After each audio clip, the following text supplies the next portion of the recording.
MTG, and welcome to another episode of Good Clean Commander. Holy heck, is this a crazy one today? No spoilers. Anyways, thank you so much to everyone who's been supporting us. It means a lot. Cannot express in words. Every like and comment is super awesome to see. So thank you everyone for your support. And yeah, I'll stop rambling here and let's have a good clean fight. I guess it's not a boxing match. Anyways, good clean game. That's what I was going for. Cody is playing Gyome Master Chef. His commander wants to make food tokens to either make itself indestructible or tap down his opponent's creatures. He's hoping to win through commander damage and drain. And in his starting hand he has an overgrown tomb, a command tower, a snow-covered forest, nature's lore, Tamiyo's safekeeping, Wall of Blossoms, and a Dusk Legion Zealot. Ginger is playing Tana the Bloodsower, and the partner for this is Ravos Soultender.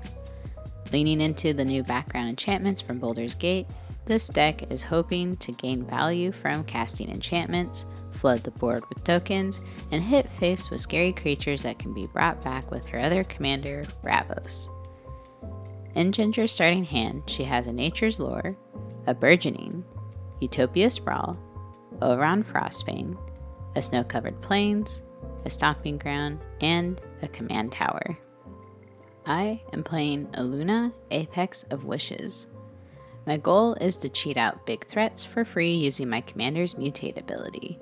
This means I want to mutate over my commander as much as possible and win by hitting my opponent's face with big, huge, stompy creatures.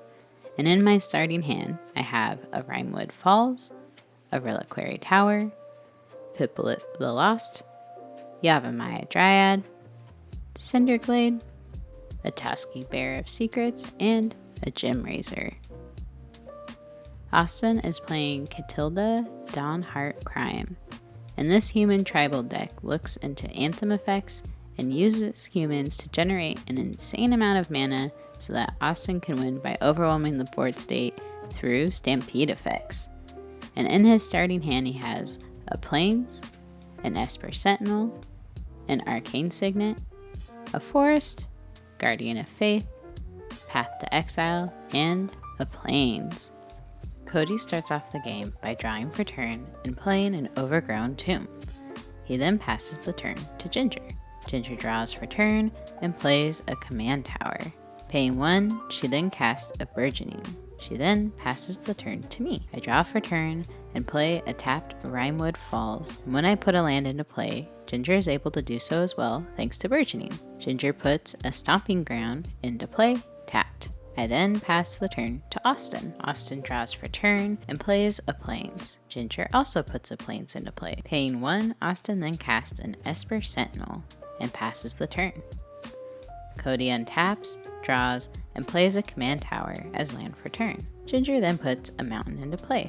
Tapping 2 lands, Cody casts a Nature's Lore. Esper Sentinel triggers because Cody casts a non-creature spell. Cody doesn't have the mana to pay the 1, so Austin is able to draw a card. Cody then fetches a Woodland Chasm and puts it into play tapped. He passes the turn to Ginger. Ginger untaps, draws, and with 4 mana ready to go on turn 2, casts her commander, Tana the Bloodsower. She then passes the turn to me. I untap, draw, and play a Reliquary Tower as land for turn. Ginger has no more lands in her hand, so she doesn't put any into play with Burgeoning's trigger. Paying 2, I cast Philip the Lost. When it ETBs, I draw a card. With no other plays, I then pass the turn to Austin. Austin untaps, draws, and plays a Forest. He pays 1 and casts a Soul Ring. Austin then taps the Soul Ring to pay for an Arcane Signet. Mana rich like Ginger, he then follows that up by paying 2 to cast his commander Katilda, Dawnhart Prime. And with that, Austin passes the turn. Cody untaps, draws, and plays a Snow-Covered Forest as land for turn. Paying 4, he then casts his commander Gyome Master Chef. Having no other plays, he passes the turn to Ginger. On his end step, Cody creates a food token for each non-token creature he controls that entered the battlefield. He He currently only has one creature that entered the battlefield this turn, so he makes one food token. With that, Ginger untaps and draws for turn. Deciding to move to combat, she swings Tana at me for 2 damage. Thanking Fibboleth for their service, I block Tana with my lost friend. Tana has trample, so she still deals 1 damage to me and creates 1 Saproling token. Paying 2 mana to cover Esper's tax, Ginger casts a Utopia Sprawl. She then follows that up by paying another 2 mana to cast a Nature's Lore. Fetching up a 4, she puts it into play untapped. Deciding she hasn't ramped enough, Ginger then casts a 3 visits and grabs an Dawnhart Prime, which enters tapped. With no other plays, Ginger passes the turn to me. I untap, draw, and play a Bark Channel Pathway. I then pay 3 for a Yavimaya Dryad. On ETB, Dryad lets me fetch a forest card and put it into play tapped. I fetch up a Ketra Gyome. Having no other plays, I then pass the turn to Austin. Austin untaps, draws, and plays a plains as land for turn. Paying 3, he casts a Herald's Horn, declaring humans. He then casts a Lightning Greaves and equips it to Esper. Austin, having no other plays, passes to Cody. Cody untaps and draws for turn. Moving to combat, he swings at Austin for 5 commander damage. Austin, in response to the attack, taps his Esper for 1 mana, since his commander allows him to tap another human for mana. He then casts a Path to Exile, targeting Gyome. Cody has a response and casts a Tamiyo Safekeeping, targeting his commander to give it hexproof, and he gains 2 life. Austin, with no other responses, moves to blocks and declares none, taking 5 damage. Post-combat, Cody plays a Swamp and casts a Wall of Blossoms for 2 mana. On ETB, Wall lets him draw a card. Moving to end step, Cody makes 2 food tokens and then passes the turn to Ginger. Ginger starts her upkeep and draws for turn. Paying 5, she casts an Oberon Frostfang. Then she moves to combat and swings Tana at Austin and her 1/1 Saproling token at me. I declare no blocks and take 1 damage. Austin also declares no blocks and takes 1 damage. Ginger draws 2 cards off of Oberon's trigger and then makes 2 more Saproling tokens, thanks to her commander. In her second main phase, Ginger plays a Temple Garden as land for turn. Paying 2 life, she shocks it in. She then casts an Agrothian Enchantress. Having no other plays, she passes the turn. I untap, draw, and put a Cinderglade into play tapped because I don't control 2 other basic lands. Paying 4, I then cast a Toski Bearer of Secrets. Moving to combat, I swing my Dryad at Ginger for 2 damage. She can't block it because Dryad has Forest Walk. Ginger takes 2 damage, and I draw a card from Toski. I then pass the turn to Austin. Austin untaps and resolves the Herald Horns trigger by looking at the top card of his library. He reveals an Augur of Autumn and puts it into his hand. He then draws for turn. Paying 2 mana thanks to Herald's discount, Austin casts Augur of Autumn, revealed from earlier. Augur allows Austin to look at the top card of his library. The top card isn't a land, so he keeps that card on top. He then plays a Temple Garden tapped and moves his Greaves to Augur. Not wanting to swing at anyone in his combat phase, he passes the turn to Cody. Cody untaps, draws, and casts Dust Legion Zealot for 2. When it ETBs, he loses 1 life and draws a card. Moving to combat, he swings Gyome at Austin for 5 damage. Since Gyome can become indestructible at instant speed by paying 1 mana and sacking a food token, Austin doesn't want to block. He takes 5 commander damage from Gyome, going to a total of 10 commander damage overall from Cody. Second main phase, Cody casts an Academy Manufacturer for 3 mana and plays a tapped Hagara Brood Pit as land for turn. He then passes to Ginger, and on his end step makes 4 food tokens. Ginger starts her upkeep, draws, and pays 2 for a Fertile Ground, targeting her snow-covered plains. Because an enchantment was cast, Enchantress lets her draw a card. She decides not to pay the Esper tax, and Austin draws a card. Austin then takes a peek at the top card of his library thanks to Augur's ability. Ginger then asks the table which part of Gyome's engine needs to be shut down. Austin and I respond by saying the manufacturer needs to go first. Ginger agrees and then casts Darksteel Mutation, targeting the manufacturer. It becomes an indestructible 0/1 insect and loses all abilities. She then plays a Vault of the Archangel as land for turn. Paying 5, she follows that up by casting her other commander, Ravos Soultender. Before combat, Cody uses his commander's ability to tap down Ginger's commander, Tana, by sacrificing a treasure and food token. Ginger moves to combat and swings her Oran and Saproling tokens at Cody. Cody blocks the Oran with his indestructible 0/1 and takes 6 damage from the 3 Saprolings. Oran triggers and she draws 3 cards. Ginger then passes the turn to me. I untap, draw, and play an island as land for turn. Since Burgeoning is still out, Ginger puts a mana confluence into play. Tapping 6 mana, I pay my commander's mutate cost and mutate it onto Toski so it can gain indestructible. When my commander mutates, I can exile cards off the top of my library until I hit a non-land permanent. I can choose to put that permanent into my hand or onto the battlefield. I exile an Arid Mesa, Storm-Carved Coast, and stop when I hit the Auspicious Sterix. I choose to put it into my hand so I can gain the benefits from its mutate effect. Moving to combat, my commander has to attack because Toski must attack each turn. Since Ginger has a solid draw engine and a lot of mana, I decide to swing my commander at her for 6 damage in the air. Not wanting to block with her commander, she takes 6 damage. I draw a card because I dealt combat damage to a player, and Toski's keywords there still matter, even after I mutated over the top of it. I pass the turn to Austin. Austin untaps, draws, and plays a Scavenging Grounds as land for turn. Ginger puts a Bountiful Promenade into play. Austin then casts an Interpret Adversary, paying 1 mana because it's discounted from Herald. When it ETBs, he can pay 2 mana into Interpret's cost. For every 2 mana paid, Interpret will give each creature +1/+1 through an Anthem boost. Austin pays into its cost once, giving his creatures +1/+1. He represents this with the adorable sticker on his creature. Because Austin now has 3 creatures with different power, Augur lets him cast creatures off the top of his library. He uses their ability to cast a Frontline Medic for 3 mana. Austin then moves the Lightning Greaves from Augur to his Frontline Medic.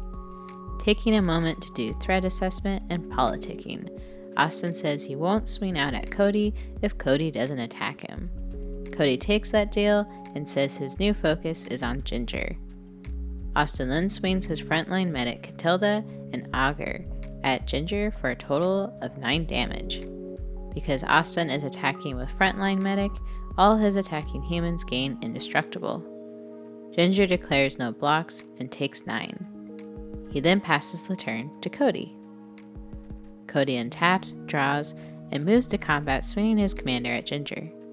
Ginger, not wanting to lose key pieces of her board to blocks, takes 5 damage from Gyome, going to 16. Cody pays 1 mana and sacrifices a food token to make Gyome indestructible. He then casts Damnation. Ginger and I don't have any responses and pass priority to Austin. He flashes in a Guardian of Faith and phases out each creature except for a Frontline Medic because it has Shroud. Ginger's board dies, and my commander survives because Toski has indestructible, and my commander who mutated over Toski also has indestructible. On the cast for Damnation, Esper triggered, and Cody lets Austin draw. With that, Cody passes to Ginger. Ginger untaps, draws, and casts her commander Ravos for 7 mana. Paying 3, she casts a Bastion Protector, which gives her commander creatures +2/+2 and indestructible. Having no other plays, she passes the turn to me. I untap, draw, and play a Field of the Dead as land for turn. Since I have 7 different lands when Field of Dead enters, I am able to create a 2/2 zombie. Paying 6, I then cast Katilda the Titan Ape. On ETB, it fights another creature, and I target Gyome, hoping to force Cody to use a food token to protect Gyome. Cody responds to Katilda by sacking a food token to give Gyome indestructible. I then move to combat. Because Toski is required to attack each turn if able, my commander must do so as well. Cody asks who I plan to attack, and I decline to tell him. Before I move to attacks, he sacrifices another food token and taps down my commander. This means Cody no longer has any way to tap down creatures, and my hope is Austin sees this as an opportunity to attack. Having no other plays, I then pass the turn. Austin starts his turn, and his creatures phase back in. Herald's Horn triggers, and Austin looks at the top card of his library. It's not a human, and he puts it back on top. He plays the plains off the top of his library thanks to Augur, and then looks at the next card. Paying 4 mana, Austin casts Maya, Bredegard Protector. This gives his other creatures +1/+1 to their attack power and toughness. Austin then moves the Greaves to Maya. He then swings his board out at Cody for 18 damage. Cody blocks the Intrepid Adversary with his 0/1 Indestructible Insect and takes 13. Austin then passes the turn to Cody. Cody untaps, draws, and casts his own Toski. Moving to combat, he swings Gyome at Austin for 5 damage. He has no blocks and becomes dangerously close to being knocked out of the game with commander damage. He then pays 3 for Illuna War Visionary, which allows him to draw a card on ETB. Cody moves to end step and makes 2 food tokens because 2 creatures entered the battlefield this turn. Ginger starts her upkeep, draws, and resolves Ravos' upkeep trigger by returning a Grothian Enchantress to her hand. She then casts the Enchantress and follows that up by paying 1 mana for Curse of Opulence, targeting Austin.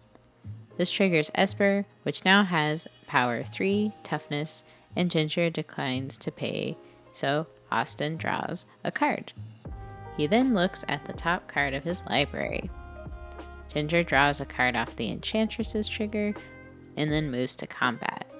She swings with her Bastion Protector at Austin for 3 damage. Unable to block, Austin takes 3. Curse of Opulence triggers, and Ginger makes a gold token, which is represented by a gold card sleeve. Moving to second main phase, Ginger pays 5 mana and sacks the gold token to recast her other commander, Tana. Having no other plays, she passes the turn to me. I untap, draw, and pay 6 to cast Auspicious Sterix and mutate it onto my commander. When Auspicious Sterix mutates, it allows me to exile cards off the top of my library X times until I hit a permanent where X is the amount of times this creature has mutated, and I get to put that permanent into play. This means X is 2, and I resolve this ability twice. The first card I exile is a Goblin and Necromancer, which I put into play. I then exile a forest and put that into play. This triggers Field of the Dead, and I make another zombie. My commander also has a similar trigger, except this one is a non-land permanent and triggers only once. I hit a Gem Razor and choose to put it into my hand so that I can mutate it. Since Goblin and Necromancer discounts green and red creatures by 1, I then cast Elvish Visionary for 1 mana. When it ETBs, I draw a card. Moving to combat, I have to attack with my commander.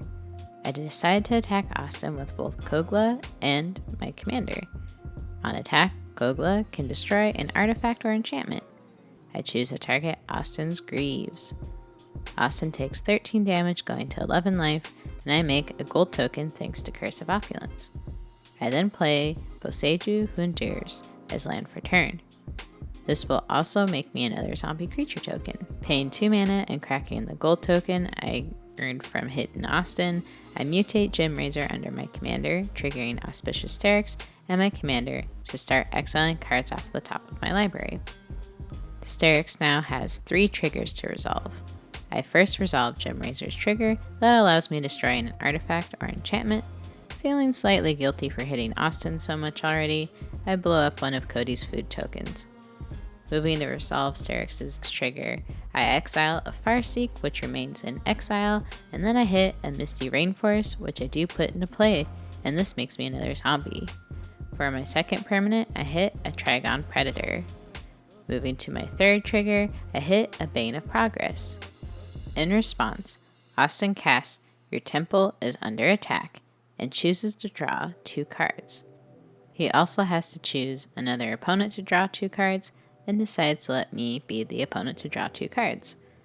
Cody has no responses, and Ginger sacks the 2 gold tokens she had, and then pays another 2 mana to flash in Guardian Augmenter. With that, the Bane triggers resolve, and Austin loses 4 artifacts, Cody loses 3, and Ginger loses 4 enchantments. Bane will get 11 +1/+1 counters on it, and it is now a 13/13. Moving to resolve my commander's trigger, I exile cards until I hit a non-land permanent and can put that into the battlefield or my hand. I exile Allure Dracus, which I then put into my hand. Deciding to crack the Misty Rainforest now, I fetch an island, and this creates me another 2/2 zombie token. With that exhausting turn, I pass to Austin. Austin untaps, draws, and plays a Canopy Vista off the top of his library using Augur's ability. He then looks at the top card of his library and sounds excited for what is there. Paying 2 mana, Austin then casts Swiftfoot Boots and pays an additional 1 mana to equip it to his warrior token, giving it haste and hexproof. Tapping out, he then casts Triumph of the Hordes. Moving to combat, Austin swings out at me. Since all of his creatures have trample and infect, I block Intrepid Adversary with my 13/13 Bane, 3 zombie tokens in front of Augur, and my last 2 zombies in front of Katilda. I then put Trigon and an Acromancer in front of Maya. For infect damage still gets through to me, Bane gets 6 -1/-1 counters and becomes a 7/7. My Anachromancer becomes a 1/1. The other creatures I block with died, and so do Austin's Commander, Intrepid, and Augur. Since Adversary had lifelink, Austin gained 6 life. Having no other plays, he then passes the turn to Cody. Cody untaps, draws, and casts a Bolas's Citadel. He follows that up by paying 2 life to cast Blackblade Reforged off the top of his library using Citadel's ability.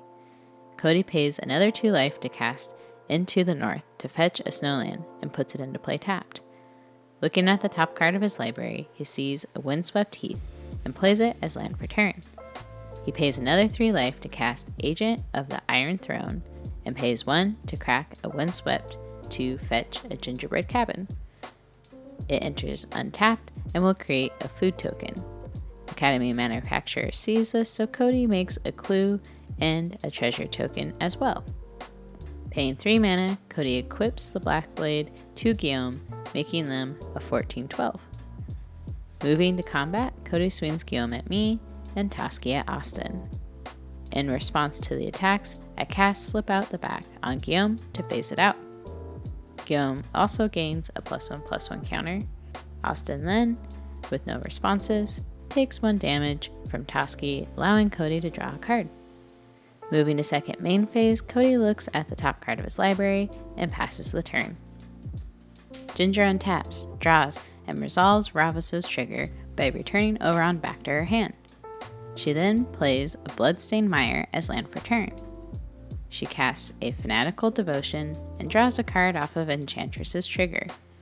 Paying 2, she casts Trace of Abundance on Vault of the Archangel, which gives the enchanted land Shroud and allows it to tap for an additional mana of any color. Moving to combat, Ginger swings Tana at me for 7 damage. Since it has trample, I decide just to take the damage. Tana triggers and makes 7 1/1 Sapperling tokens. In her second main phase, she casts Inspiring Leader for 3 mana. This gives all her token creatures +2/+2. She then passes the turn to me. I go through my upkeep and prepare for the mutate shenanigans. I play a forest as land for turn, which triggers Field of Dead, and I make a 2/2 zombie. Paying 2 mana, I mutate Lord Drakis onto my commander. I choose to resolve Drakis' trigger first and return Slip Out the Back to my hand. I then resolve Jim Razor's trigger and blow up Inspiring Leader. I then move to resolve Strix's trigger, which will now be 4. With the first trigger, I exile a Sakura Tribe Elder and put it into play. On the second trigger, I exile a Questing Beast. Then, moving to the third trigger, I exile a Blasphemous Act, which remains in exile, and then I hit an Everquill Phoenix. For the final Strix's trigger, I hit an Eternal Witness, and decide to return the Trigon Predator to my hand with its ETB. Moving to resolve my commander's trigger, I put Akira Boundless Sky into play. I then move to combat and swing Kogla, Questing Beast, Illuna, and Bane at Cody. On attack, Kogla triggers and I blow up the Bolas' Citadel. Moving to blocks, Cody throws Academy in front of Kogla, and 17 damage still gets through, knocking Cody out of the game. Paying 4, I mutate Pouncing Shark under my commander, going through another fun round of my mutate triggers. I resolve the sharks first and bounce the Guardian Augmenter back to Ginger's hand. Lord Drakis has no instants or sorcery spells for me to target, so I don't do anything with that. I then resolve Jim Razors again and blow up Ginger's Fanatical Devotion. Realizing I missed Toski's combat trigger, I draw 3 cards. I then resolve Sterix's trigger, and it will trigger for 5 times. The first trigger I get is a Migratory Greathorn. For the second, I exile a Beast Within. It remains in exile, and then I hit a Soul Ring. The third trigger, I put a Kolothus, God of Destiny, into play, which she enters as a creature because my devotion is greater than 7. The fourth trigger, I put a Guardian Project into play, and then finally, I hit a Scavenging Ooze. Moving to my commander's mutate trigger, I exile a Bark Channel Pathway, and then a Quandrix Cultivator, which allows me to put a forest or island into play. I fetch an island, and this allows me to make another zombie token. Because Cultivator entered the battlefield, Guardian Project triggers, and I draw a card. With my triggers resolved, I pass the turn to Austin. Austin untaps, draws, and plays a Mosswort Bridge as land for turn. On ETB, it has a Hideaway trigger for 4, and Maya makes a 1/1 soldier token. Paying 4, Austin casts Katilda, and then follows that up by paying 2 for a Folk Hero. He then passes the turn to Ginger. On Austin's end step, I sacrifice Tribe Elder to fetch a forest. This makes me another zombie. Ginger then goes through her upkeep, draws, and pays 1 life to crack Bloodstained Mire to grab a Savi Triome. Ginger then pays Nan mana to cast a Meat Hook Massacre, where X is equal to 7, giving all creatures -7/-7. In response, I cast Slip Out the Back on my commander phasing it out. Meat Hook deals 11 damage, and Ginger gains 19 life going back up to 34. Austin returns his commander to the command zone and drops to 5 life. I go down to 15. Ginger returns Tana to the command zone and puts Ravos in the graveyard. When Kira dies, it has a death trigger. I choose to make a spirit token whose attack power and toughness is equal to how many lands I have in play. I have 13 lands, so my spirit is a 13/13. Ginger then pays 1 life and sacks her Wooded Foothill to fetch a Sacred Foundry. She pays 2 life to shock it in. Ginger then casts Eternal Witness and returns Ravos to her hand. With that, she passes the turn to me. I start my turn, and Illuna phases back in. Going through my untap and draw, I pay 4 to mutate Sawdusk Demolisher onto the pile of cards that is now my commander. I choose to resolve Drakis mutate trigger first, and return Slip Out the Back to my hand. I use Jim's trigger to blow up Meat Hook Massacre. Moving to Sawtusk trigger, I decide to blow up Swiftfoot Boots, and Austin makes a 3/3 beast creature token. Next, I resolve Pouncing Shark's trigger, which I choose not to bounce anything back because I don't want Ginger to get their Eat Wit back to hand, and technically Austin hasn't created the token creature yet because, well, the trigger's still on the stack. Close to the end of this mess, I move to resolve Sterix's trigger 6 times. For the first trigger, I put Dream Root Cascade into play. This makes me a 2/2 zombie token. The second trigger is an Old Gnawbone. Moving to number 3, I put a Mountain into play, which then will make me another zombie. On the fourth trigger, I exile a Resculpt and then put a Vivian's Monster's Advocate into play. Almost near the end, for the fifth trigger, I exile a Mythos of Illuna, which stays in exile, and then I put an Arcane Signet into play. Lastly, I exile a Como Cosmos Serpent and put it into play. With those triggers resolved, Guardian Project lets me draw 2 cards from Old Gnawbone and Coma ETBing.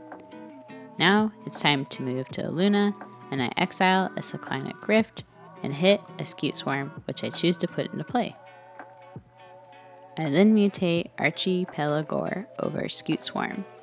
When it mutates, I can tap down a creature and it doesn't untap during the next untap step of its controller. I tap Ginger's Eternal Witness. I then play a Scalding Tarn as land for turn. This creates a copy of Archipelagore because of Scute Swarm that is mutated underneath it. I then crack Scalding Tarn, which also triggers Scute's ability, and I make another 2 giant sea beast monster things. Moving to combat, I swing Illuna at Austin, and my 13/13 at Ginger. Austin has no responses and is KO'd. Ginger is unable to block and takes 13. I realize I forgot to add the +1/+1 counter to Illuna that they got from Slip Out the Back. I then pass the turn to Ginger. Ginger starts her upkeep, and I make a Coma Coil. She draws for turn, and not seeing any way out, she concedes the game. GG y'all, thanks for sitting through those millions of mutate triggers. Oh my goodness, was this game an adventure to edit all those mutate triggers, y'all. My brain hurts. Anyways, thank you so much for staying till the end, and at the end of the game, we always like to summarize what we felt were our favorite cards or the MVPs.